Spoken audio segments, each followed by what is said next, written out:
बंधुओं, मैंने कल भी कहा कि मौन व्रत और अन्न व्रत, ये दो ही व्रत प्रधान होते हैं हमारे जीवन में, क्योंकि इन दोनों पर ही हमारा जीवन घटता है। जितना बोलते हैं और जितना अन्न सेवन करते हैं, उनसे हमारी आयु घटती है। मान लीजिए किसी व्यक्ति का जीवन 80 वर्ष ही निर्धारित कर रखा है चित्रकेतु ने, ब्रह्मा जी ने, और वो व्यक्ति बहुत खाता है और बहुत बोलता है, तो संभवतः 50 के बाद कभी भी भगवत धाम जाना हो सकता है। क्यों? क्योंकि अन्न में हमारे प्राण बसते हैं और शब्द में भी प्राण घटते हैं। इसलिए जब बोलो तब हरि कथा, जब बोलो तब ऐसा बोलो कि किसी लोग को सहायता करने वाला हो या संभालने वाला हो या हरि चर्चा हो, क्योंकि उसमें मौन माना जाता है। अन्यथा बोलने पर आयु घटती है और अन्न सेवन से भी आयु घटती है। इसलिए कम से कम एकादशी के दिन तो अन्न नहीं खाना चाहिए। एकादशी के दिन, अच्छा, पूर्ण अन्न क्या है? गेहूं पूर्ण अन्न नहीं है, पूर्ण अन्न है चावल। चावल को पूर्ण अन्न माना जाता है। तो कम से कम छोटे बालकों को, वृद्धों को और मरीजों को भी एकादशी के दिन चावल तो बिल्कुल नहीं खाने चाहिए। एकादशी के दिन चावल मत खाओ। बाकी वृद्ध, बालक और मरीजों को रोटी खाने का अधिकार है, नहीं तो फलाहार ही पाना चाहिए। अच्छा, इसके ऊपर एक, पृथ्वी पर सबके आगमन का समय निश्चित है। जैसे संध्या का समय महादेव का माना जाता है, इसलिए संध्या के समय पर 5 काम नहीं करने चाहिए। जब 2 समय मिलते हों तब सोना नहीं चाहिए, लेकिन पूरी दुनिया सोती है। 2 समय मिलते हों तब पढ़ना नहीं चाहिए, पढ़ने से विस्मृति हो जाती, जो पढ़ा है भूल जाओगे। 2 समय जब मिलते हों तब सोना नहीं चाहिए, खाना नहीं चाहिए, पढ़ना नहीं चाहिए। 2 समय जब मिलते हों तब कोई नई क्रिया का प्रारंभ, विवाह का लगुन अगर उसके अनुरूप निकला, संध्या का ही निकलता है विवाह का अधिकतर। 2 समय जब मिलते हो तब निकलता है, या फिर गौधूली बेला में निकलता है। इसको संध्या को गौधूली बेला ही कहते हैं। तो वो भी निकलवा करके मुहूर्त के अनुसार करना चाहिए, नहीं तो नवीन कार्यों में भी प्रतिबंध है। संध्या के समय पर सहवास की भावना नहीं रखनी चाहिए, नहीं तो इन सब का दुरुपयोग होता है। संतान राक्षस तुल्य होती है। फिर सबका समय निश्चित है पृथ्वी पर आने का। संध्या का समय महादेव का माना जाता है, देवी देवताओं का माना जाता है, इसलिए उस समय केवल भजन करना चाहिए। इस समय जो माहौल हो रहा है बाहर, ये संध्या का ही समय है। 2 समय मिल रहे हैं। ऐसे ही सबका समय निश्चित है। प्रातः काल में इनका समय है, मध्याह्न काल में इनका समय है, रात्रि काल में इनका समय है, प्रेतों का भी समय है। रात्रि 2-2:30 बजे, 3 बजे ये प्रेतों का समय है। उस समय प्रेत एक्टिव होते हैं अपनी स्थिति पर आजकल प्रेत ज्यादा एक्टिव हो नहीं पाते, क्योंकि मानवों से बड़ा प्रेत संसार में कोई है नहीं। अब भूत भी भाग गए दुनिया छोड़ करके। क्यों? क्योंकि भैया बोले हमसे ज्यादा खतरनाक तो ये लोग हैं। सबका एक समय है। ऐसे ही एक दिन पाप ने कहा मेरा समय क्या है? आपने सबको समय दे रखा है, पुण्य का भी समय है, सबको एक समय निर्धारित किया। पाप बोला मुझे भी तो समय दीजिए, मैं भी तो प्रचलित रहूं। तब एकादशी प्रदान की, और एकादशी के दिन भी अन्न प्रदान किया। बाकी के दिन अन्न प्राण धारक होता है, पर एकादशी के दिन पाप धारक होता है। इसलिए एकादशी के दिन अन्न सेवन नहीं करना चाहिए, क्योंकि उस दिन खाने से पाप लगता नहीं। ये भी एक आनंद की बात है, एकादशी के दिन अन्न खाने से पाप नहीं लगता। एकादशी के दिन अन्न खाने से जो आप अपने पूर्व के पापों को नष्ट कर चुके हैं वो पुनर्जागृत हो जाते हैं। मान लीजिए आप अभी गंगा स्नान करके आए, गंगा स्नान से पाप नष्ट हुआ, आपने कोई पुण्य किया, यज्ञ किया, अनुष्ठान किया, उनसे जितने पाप आपके नष्ट हुए, एकादशी के अन्न खाने से एक पाप जागृत हो जाएगा, जो नष्ट हुआ था वो पुनर्प्रकट हो जाएगा। इसलिए एकादशी के दिन कम से कम मानवों को और भी कम से कम वैष्णवों को, कृष्ण भक्ति करने वालों को अन्न नहीं खाना चाहिए। अब इसके पीछे और भी कई उदाहरण हैं, सब भाव हैं। एकादशी, अब आपको बताएं, नामदेव जी महाराज, महाराष्ट्र में एक परम भक्त हुए भगवान के श्री नामदेव जी। एकादशी पर ऐसी निष्ठा थी उनकी, वो स्वयं तो एकादशी करते ही थे और कोई उनको अन्न खाता दिख जाता तो उसके पैर पकड़ के रोने लगते, बोले अन्न मत खाओ, आज मत खाओ, आज एकादशी, आज मत खाओ। लोग बाग कहते तुम करते हो तुम करो, हमको क्यों रोकते हो? बोले कि मैं स्वयं भी नहीं खाऊंगा, किसी को खाते हुए देखूंगा भी नहीं। और सिर पे खड़े हो जाते कि वो अन्न खाए नहीं। फल खा लो, सेब खाओ, केला खाओ, दूध पियो, अन्न नहीं खाओगे, आज एकादशी। एक बार भगवान बोले कि भाई ये बहुत एकादशी स्वयं भी करते हैं, दूसरों से भी करवाते हैं, आज मैं इनकी परीक्षा लूं। तो भगवान एक दीनहीन से ब्राह्मण का रूप धारण करके और दर दर गिरते हुए, जैसे कोई बहुत व्याकुल होता है, ऐसे व्याकुल अवस्था में गिरते हुए नामदेव जी के द्वार पर आ गए। एकादशी के दिन नामदेव जी दौड़े, मेरे घर पर ब्राह्मण आए, संत आए, तुरंत उनको लेके आए। महाराज आप इतने व्याकुल क्यों हो रहे हैं, जल पीजिए। जल नहीं पीना मुझको। नामदेव जी बोले क्या हो गया? बोले मैं 5 दिन से भूखा हूं, भूख लगी है मुझे प्रसाद पाना है, जल्दी भोजन कराओ मुझको। नामदेव जी बोले आज तो एकादशी है, मैं भोजन कैसे कराऊं? अरे एकादशी तुमको नियम की पड़ रही, मेरे प्राण निकल रहे हैं यहां पर, जल्दी। पत्नी को कहा लेके आओ, नामदेव जी की पत्नी को कहा तुम जाओ, जाके रसोई से जो बना हो लेके आओ। नामदेव जी बोले नहीं, आज एकादशी है, मैं सेब अमनिया करके ले आता हूं, मैं केला प्रसाद दे देता हूं, दूध पी लीजिए आप, आज एकादशी, आज अन्न नहीं खाना है। ठाकुर जी आए थे ब्राह्मण का रूप बना के। ठाकुर जी बोले हमारे यहां प्राण निकले जा रहे हैं, तुम केला खिला रहे हो? अरे रोटी की भूख लगी है, चावल की भूख लगी है, प्रसाद पवाओ। महाराज कल 4:30 बजे प्रातः काल में द्वादशी लगेगी, तब तक तो नहीं पा सकते, मैं आपको नहीं पवाऊंगा। महात्मा बोले तो फिर छोड़ो हमको, किसी और के घर जाते हैं, वहां जाके पाएंगे। बोले कहीं और जाने भी नहीं दूंगा, अब मुझे पता चल गया कि आप अन्न खाने वाले हो, अब कहीं नहीं जाने दूंगा। केला खा लीजिए, फल रख दिए सामने, बोले फल खाओ। बड़े विचित्र आदमी हो, अपना नियम है तुम अपने आप करो, हमको क्यों थोप रहे हो अपना नियम? महाराज एकादशी पर अन्न खाने से पाप लगता है, हमको लगने दो पाप। हम नहीं, एकादशी पर अन्न खाते हुए देखने वाले को भी पाप लगता, मुझे भी लगेगा, मैं क्यों पाप लूं? आपको नहीं खाने दूंगा, आप फल खाओ। अब तो महाराज वो ब्राह्मण जो था छाती पीट पीट करके रोने लगा, मुझे घर में बांध लिया, बंदी बना लिया, भूखा मार रहा है नामदेव। अगल बगल के पड़ोसी इकट्ठे हो गए, नामदेव जी तुम्हारी एकादशी तुम करो, इनको क्यों करवा रहे हो? महाराज जी आप हमारे घर आओ, हम खवाते हैं रोटी। नामदेव जी बोले आप अगर जाना चाहते हैं तो मेरे शव के ऊपर से चले जाइए, मैं प्राण त्याग दूं फिर चले जाना, मैं जीते जी तो आपको अन्न नहीं खाने दूंगा, आज एकादशी है। अंत तो गत्वा लोग बाग बुरा भला कहने लगे नामदेव जी को। नामदेव जी बोले जो चाहे कह लो, आज अन्न नहीं मिलेगा। ना स्वयं खा रहे ना खाने दे रहे। अंत में भगवान तो नाटक करने में बड़े ऊंचे हैं, जोर से गिर पड़े, हाय मेरे प्राण निकल रहे हैं, अब अन्न नहीं मिले तो मेरे प्राण चले जाएंगे। अरे नामदेव मेरे प्राण निकल रहे हैं, अब तो मुझ पर दया करो, केला खाइए ना, सेब खाइए, दूध पी लीजिए। अरे प्राण निकल रहे हैं मेरे, प्राण निकलने वाले को तो अन्न खिला सकते हो, कोई बात नहीं, एकादशी के दिन प्राण जाएंगे तो वैकुंठ ही जाओगे आप, कहीं और तो जाना नहीं आपको। ठाकुर जी ने ऐसा नाटक किया कि तड़पते तड़पते तड़पते उस ब्राह्मण भेष के मानो जैसे प्राण निकल ही गए। वैद्यों ने आकर के देखा तो नाड़ी बंद है, सांस नहीं चल रही। बोले तो पधार गए।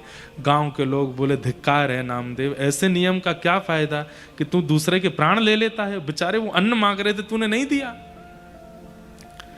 नामदेव जी रोने लगे, मेरा अपराध है ना, मैंने तो एकादशी का मान किया, अपने घर में ही चिता बनाई और चिता में उन ब्राह्मण देवता को पधराया, अपने परिवार सहित चिता में जीवित बैठ गए नामदेव जी। बोले मैं प्राण त्याग, मेरी वजह से प्राण गए, मैं भी प्राण त्याग दूंगा, लेकिन एकादशी नियम की इतनी महिमा है वो मैं नहीं तोड़वा सकता। चिता में जैसे ही अग्नि स्वयं ही प्रकट की है, इतने में ही ब्राह्मण देवता, वो तो भगवान ही थे, उनको ताप लगा नीचे से, तुरंत उठ करके खड़े हो गए। लोग बाग डर गए और प्रेत आत्मा आ गई, लेकिन तुरंत ही शंख चक्र गदा पद्म धारण करके भगवान प्रकट हो गए, नामदेव जी को हृदय से लगाया। अरे मेरे नामा, मैं तो तेरी एकादशी निष्ठा की परीक्षा लेने आया था। तब सब गांव के लोगों ने प्रण लिया कि जब इनकी निष्ठा पर ठाकुर जी प्रकट हो सकते हैं तो हम एकादशी क्यों ना रखें। और उस दिन से फिर पंढरपुर में आज भी एकादशी सब करते हैं। हम कोई थोप नहीं रहे आपके ऊपर, पर प्रयास करो, कम से कम तिथि में एकादशी का तो पता हो आपको कि इस दिन घर में चावल तो भूल के भी नहीं बने, अन्न तो पाना ही नहीं है, प्रयास करो। अब हम स्वयं कई बार इतने ज्यादा प्रवास में होते हैं, हमसे गलती से हम भी अन्न पा लेते हैं, पर जब प्रवास में नहीं है, ध्यान में है, तो प्रयास करेंगे कि एकादशी रखें, और चावल तो बिल्कुल नहीं पाने। एकादशी पर व्रत करने वाले व्यक्ति, एक प्रकार से व्रत करने से एक दिन की आयु बढ़ती है आपकी। एक दिन आप अन्न नहीं खाते तो एक दिन की आयु आपकी बढ़ जाती है। पर एकादशी के दिन व्यक्ति जब व्रत करता है तो उसकी एक दिन की आयु बढ़ती नहीं, वो ठाकुर जी को अर्पित हो जाती है। और ठाकुर जी कहते हैं, ये सबसे बहुमूल्य वस्तु तूने मुझे अर्पित की है। कोई स्वर्ण चढ़ावे, चांदी चढ़ावे, धन चढ़ावे, कुछ भी चढ़ावे, लेकिन कोई व्यक्ति अपनी आयु ही ठाकुर जी को अर्पित कर दे कि मैं अपना एक दिन की आयु आपको दे, ठाकुर जी कितने प्रसन्न होते हैं उससे। इसलिए एकादशी व्रत करना चाहिए। मन की विचारों की शुद्धता भी उससे प्रारंभ हो जाती है। और तत्पश्चात प्रारंभ हुई रास पंचाध्याय की कथा। जो सबसे ज्यादा प्रश्न चिन्ह बना रहता है दुनिया में, भगवान का रास। बंधुओं, ये रास, रस और रास, ये दो शब्द हैं, बड़ा सीधा अर्थ है इनका। रस का मतलब क्या? आप ठाकुर जी के पास जाते हैं, ये रस है। पर आपकी प्रेम भक्ति से प्रसन्न होकर ठाकुर जी आपके पास आ जाते हैं, ये रास है। भक्ति के पथ का प्रारंभ क्या है? रस। और भक्ति के पथ का विश्राम क्या है? रास। मंदिर में रहते हो भगवन, कभी बाहर भी आया जाया करो। मैं रोज तेरे दर आता हूँ, कभी तुम भी मेरे घर आया करो। ठाकुर जी आपके पास आ जाएं, वो रास है। एक प्रकार से सागर की पहली कथा रस थी, दूसरी कथा रास है। ये 6 महीने में जो ये 2 कथाओं का क्रम बना है, जो कि असंभव है, कहीं होता ही नहीं, और आगे मुझे लगता हो भी नहीं पाएगा कहीं। ये दूसरी कथा तो रास है। पहले आपने निमंत्रण दिया था गिरधर लाल जी को, अब की बार तो मना करते करते गिरधर लाल जी अपने आप आ गए सागर। ये रास है। कई लोगों को तो पहले दिन कथा जब प्रारंभ हुई उसके 2 दिन पहले ही पता चला कि कथा फिर से हो रही है। एक कोई व्यक्ति आया, बोले मुझे तो लगा ये जनवरी वाले पोस्टर ही लग रहे हैं शहर में। बाद में जब तिथि देखी, अरे नहीं, फिर से कथा हो रही है सागर में।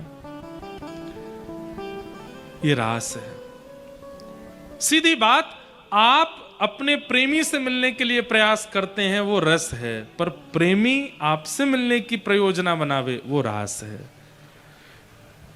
नामदेव जी के साथ में रास हुआ क्योंकि ठाकुर जी आते हैं। सूरदास जी के साथ में रास हुआ, तुलसीदास जी के साथ में रास हुआ, मीराबाई के साथ रास हुआ। क्यों? क्योंकि ये ठाकुर जी के पास नहीं जाते थे, ठाकुर जी इनके पांचे पांचे डोलते थे। ये रास है। रास का मतलब नृत्य नहीं होता, नाचना नहीं होता रास का मतलब। अब वो बात अलग है कि भाई घर पे ठाकुर जी आ जाएंगे तो आपका रोम रोम नृत्य करेगा। गोपियों के साथ जो रास हुआ वो नृत्य नहीं था, प्रायोरिटी दी है ठाकुर जी ने, इसलिए उसका नाम रास पड़ा। अब इतनी प्रायोरिटी ठाकुर जी ने दी कि गोपियां नाचने लगी, इसलिए प्रचलित हो गया कि रास का मतलब नाचना होता है। नहीं, रास का मतलब भगवान के द्वारा भक्त पर कृपा, अनुग्रह, उसको रास कहते हैं। विदुर जी महाराज कौरवों की सभा में बैठे थे। सुनिए रास किसको कहते हैं, ध्यान से सुनना। कौरवों की सभा में विदुर जी बैठे थे और शांति दूत बनकर के, शांति प्रस्ताव लेकर के द्वारिकाधीश कृष्ण आए थे हस्तिनापुर। किसी ने जाकर के दुर्योधन से कहा, ऐसा स्वागत करना, ऐसा अभिनंदन करना कि कृष्ण पांडवों को छोड़ के तुम्हारे पक्ष में आ जाएं। तो दुर्योधन ने कोई कसर नहीं छोड़ी, इतना अद्भुत स्वागत किया ठाकुर जी का कि देवता तक आकाश से देख रहे थे। इतना अद्भुत स्वागत हस्तिनापुर में ठाकुर जी का हुआ। पूरी भीड़ इकट्ठी हुई, लाखों करोड़ों की भीड़ देख रही है। और द्वारिकाधीश कृष्ण सामान्य सी पदवी से आए थे ठाकुर जी। कौन? शांति दूत बन के आए थे, ये कहने के लिए कि भाई युद्ध मत करो। वो बात सबको पता है कि भगवान ने कहा युद्ध मत करो, 5 गांव दे दो पांडवों को। तो दुर्योधन ने कहा सुई के नोक के बराबर जमीन भी बिना युद्ध के नहीं दूंगा, युद्ध तो होगा। भगवान बोले ठीक है, तो फिर भुगतो। उसके बाद दुर्योधन ने अद्भुत पंडाल बनाया था और उसमें हजारों प्रकार के व्यंजन रखे थे ठाकुर जी को पवाने के लिए। लाखों की तादाद में लोग दर्शन कर रहे थे। देख करके लोग दुर्योधन की प्रशंसा कर रहे थे, भाई ऐसी खातिरदारी, ऐसा स्वागत। ठाकुर जी गए उस पंडाल में जाकर के व्यंजनों की ओर देखा। बैठिए ठाकुर जी, आपको पते हैं बढ़िया बढ़िया व्यंजन पवाते हैं। युद्ध तो होगा, लेकिन अब युद्ध जब होगा तो होगा, आप तो बैठ के प्रसाद पाओ। सब योजना थी ठाकुर जी को अपने पक्ष में बुलाने की। भगवान बोले दुर्योधन, मैं तो पहले ही कहीं और निमंत्रण स्वीकार कर चुका हूं आज का। दुर्योधन बोला मैंने इतनी व्यवस्था की है आपके आगमन की, और हस्तिनापुर में मेरे अलावा और कौन निमंत्रण दे सकता है आपको? पता ही नहीं है उनको, पीछे खड़े हैं। भगवान ने तिरछी नजर कर, विदुर जी, ये विदुर काका मुझको रोज बोलते थे मेरे घर कब आओगे, मेरे घर। पिछली बार मैंने इनसे कहा था कि अब की बार हस्तिनापुर आऊंगा तो मैं आपके घर जरूर आऊंगा। विदुरानी जी ने बड़ी व्यवस्था कर रखी है। विदुर जी बोले मैंने कब निमंत्रण दिया इनको, मैंने तो कभी बोला नहीं। क्यों विदुर जी? कहा था ना। अब विदुर जी, अब भगवान कह रहे हैं कि इन्होंने मुझे निमंत्रण दिया, मैं इनके घर, कोई मना कैसे करे? विदुर जी बोले हाँ दिया था। दुर्योधन बोले अच्छा काका जी, हमको तो बताया भी नहीं आपने, ठाकुर जी को निमंत्रण दिया। विदुर जी मन ही मन सोच रहे मुझे भी तो नहीं पता था। अच्छा विदुर जी आप तो जाओ, मैं आता हूं, बस थोड़ी देर में पहुंच रहा हूं। अब विदुर जी एक पांव में चप्पल पहनी, दूसरी में पहनी नहीं, धनुष कहीं गिरे, बाण कहीं गिरे, पता ही नहीं। ठाकुर जी ने पूरी सभा में कह दिया कि विदुर के यहां मेरा निमंत्रण है। ये होता है रास। विदुर जी दौड़ करके घर गए। विदुरानी से जाकर के बोल रहे हैं सांस चल रही है, बोल नहीं पा रहे हैं। बोली क्या बात है, इतना क्यों हाँप रहे हो? आज सभा में ठाकुर जी ने क्या कहा? मुझसे बोले मेरे घर आएंगे प्रसाद पाने, वो आ रहे हैं, देवी व्यवस्था करो। कौन? द्वारिकाधीश आ रहे हैं हमारे घर। बोले हाँ। विदुरानी की भी स्थिति हो गई, चलती कहीं है, जाती कहीं है, पैर कहीं धरती है, कभी छत पे पहुंच जाती है, कभी नीचे, समझ ही नहीं आ रहा क्या करें। विदुर जी महाराज बोले मैं बाजार से कुछ मिष्ठान लाता हूं, तुम जल्दी कुछ बनाओ। बोले पहले स्नान कर लेना, ठाकुर जी आ रहे हैं, अपरस में भोजन बनाना। विदुरानी स्नान करने के लिए गए, विदुर जी बाजार भागे। इतने तो ठाकुर जी पहुंच गए और द्वार पर जाके खोलो, खटखटाने लगे द्वार। कानों में शब्द पड़े, विदुरानी स्नान कर रही है, वस्त्र भी नहीं पहने हैं। निकल करके बाहर आई, अस्तव्यस्त वस्त्रों में जैसे ही बाहर आई, बाहर आकर के द्वार खोला। द्वारिकाधीश कृष्ण मंद मंद मुस्कुरा रहे हैं, द्वार पर खड़े। विदुरानी, काकी जी बहुत जोर की भूख लगी है, जल्दी कुछ पवाओ, जल्दी मुझे कुछ पवा दो। इसे कहते हैं रास।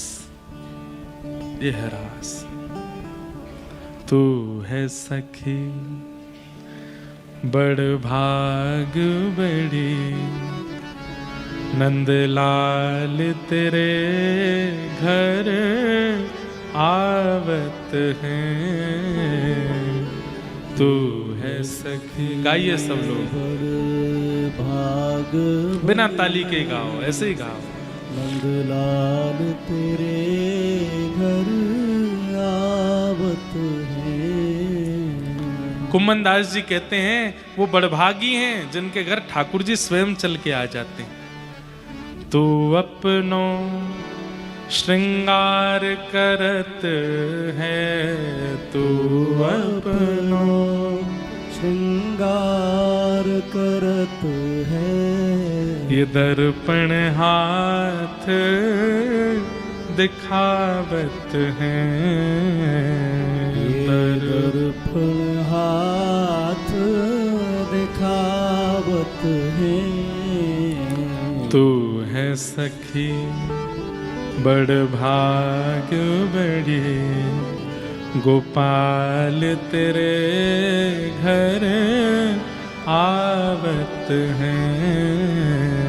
तू है सखी बड़ भाग बड़ी, गोपाल तेरे घर आवत। और सब कोई इनको यश गावे, सब कोई इनको यश गावे। पर ये तेरो यश गावत हैं, ये तेरो यश गावत। अरे ठाकुर जी किसी का यश गावें ये रास है, ठाकुर जी किसी के घर आ जाएं ये रास है।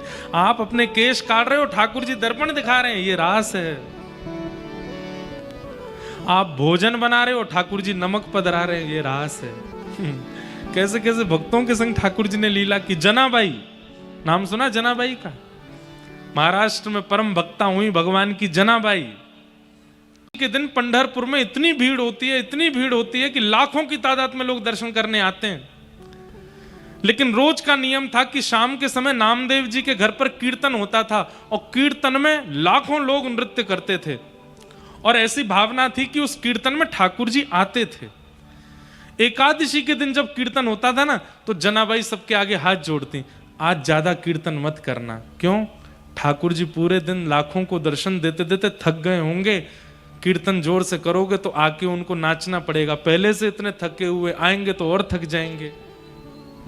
सब लोग सोचते छोटी है, ये लाली है, ऐसी बोलती रहती है, इसके बोलने से क्या होता है। जोर जोर से कीर्तन करते। कीर्तन में ठाकुर जी आते सबको नहीं दिखाई देते थे, नामदेव जी को, जनाबाई को, दो चार भक्तों को दिखाई देते थे ठाकुर जी नाच रहे हैं। अब यहां मराठी समझे नहीं, हमसे मराठी गवे भी नहीं, अच्छे अच्छे अभंग हैं महाराष्ट्र के। अगर आप हमसे पूछें कि भारतवर्ष में कश्मीर से कन्याकुमारी तक किस प्रांत के भक्तों पर आप न्योछावर हैं, हम तो महाराष्ट्र के भक्त, अद्भुत भक्त हैं महाराष्ट्र के। ऐसी भक्ति, इतने सरल और इतने सहज भक्त हैं महाराष्ट्र के। अबीर गुलाल उधरी तरंग, अभंग है मराठी में।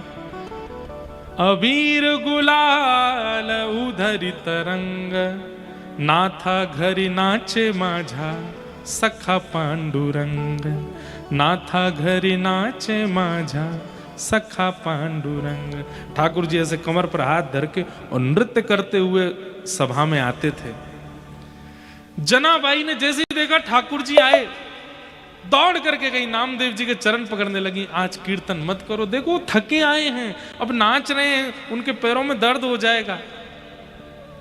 रोती रही जनाबाई। एकादशी का कीर्तन पूरा हुआ, रात भर रोती रही और ठाकुर जी के शिखर को दूर से देखते देखते डांट रही है ठाकुर जी को, मराठी भाषा में डांट रही है, तुमको समझ नहीं आता, आज एकादशी है फिर भी कीर्तन में क्यों आए, इतने थके थे फिर भी क्यों आना था आपको, इतना नाचे, पैर में दर्द हो गया होगा।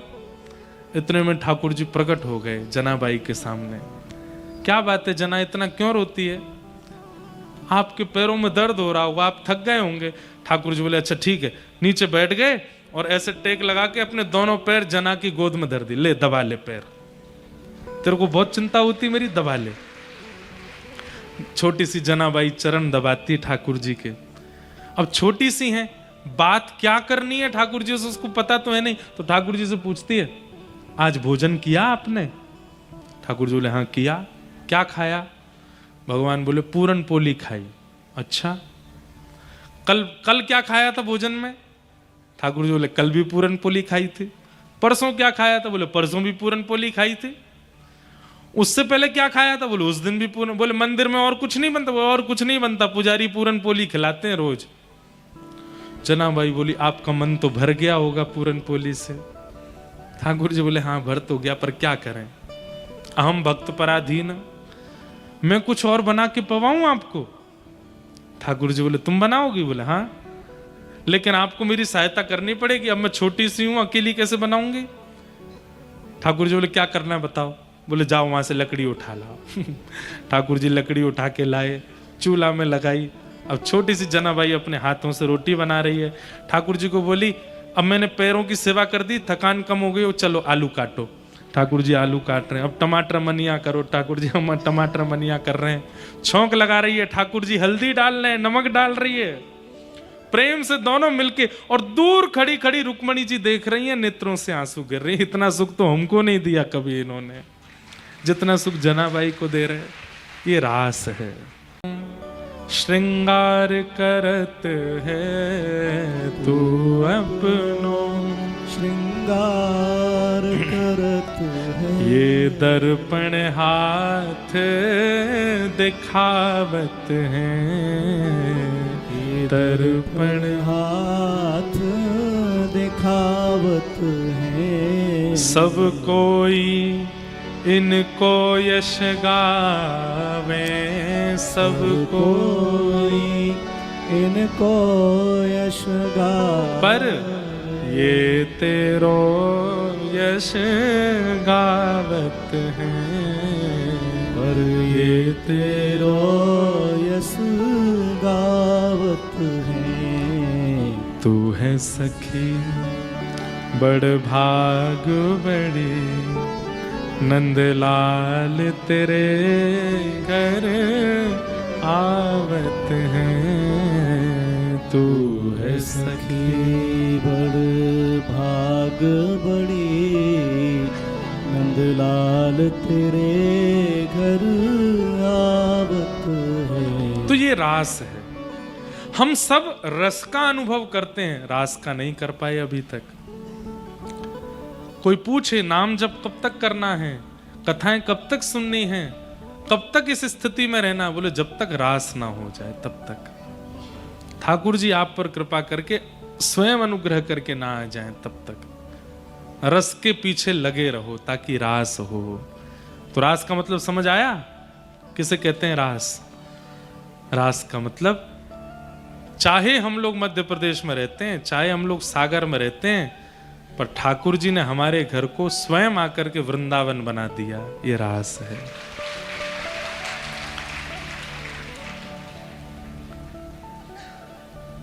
गोपियों को भगवान पहले ही आश्वासन दे चुके थे कि शरद पूर्णिमा की रात्रि पर हम रास करेंगे, मतलब तुम्हारे पास आएंगे, तुमको हमारे पास नहीं आना पड़ेगा।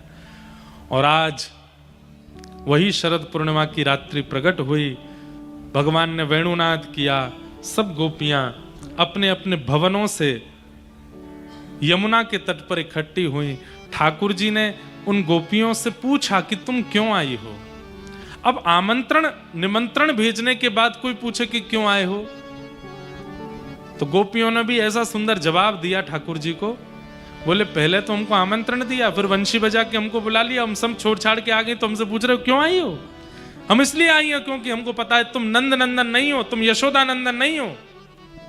ठाकुर जी बोले तो फिर मैं कौन हूं? बोले तुम जगत नियंता जगदाधार त्रिलोकीनाथ भगवान हो, और हम जीवात्मा हैं। जीवात्मा भगवान के समीप इसलिए आता है ताकि 84 लाख की योनियों में भटकना उसका बंद हो, इसलिए हम आई हैं आपके पास। ठाकुर जी परखना चाह रहे थे कि कहीं मुझे पुरुष दृष्टि में देख करके और स्वयं स्त्री मान करके ये किसी अन्य भावना से तो मेरे पास नहीं आई हैं। और गोपियों ने उसका स्पष्टीकरण कर दिया कि ना हम स्त्री हैं, ना आप पुरुष हो, आप परमात्मा हो, हम जीवात्मा हैं। इस भाव से हम आई हैं। ठाकुर जी बोले हम आपकी भावना से, ये पूरा प्रसंग जो हमने अभी 2 मिनट में सुनाया, ये 2 घंटे का है, पर हमने 2 मिनट में कह दिया है।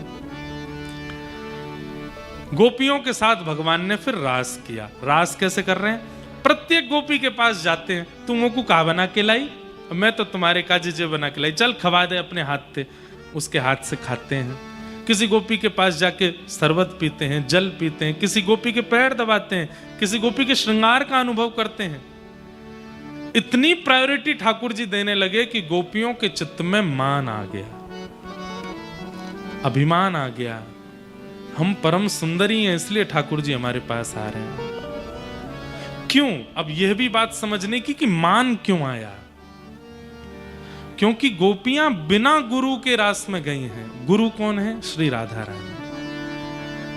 अगर ठाकुर जी आपके संग रास करने का मन बना लें, आपके घर आ जाएं और आपके ऊपर एक गुरु नहीं है, तो ठाकुर जी के घर आगमन का या ठाकुर जी की कृपा का आपको मान होगा, आपको अभिमान हो जाएगा।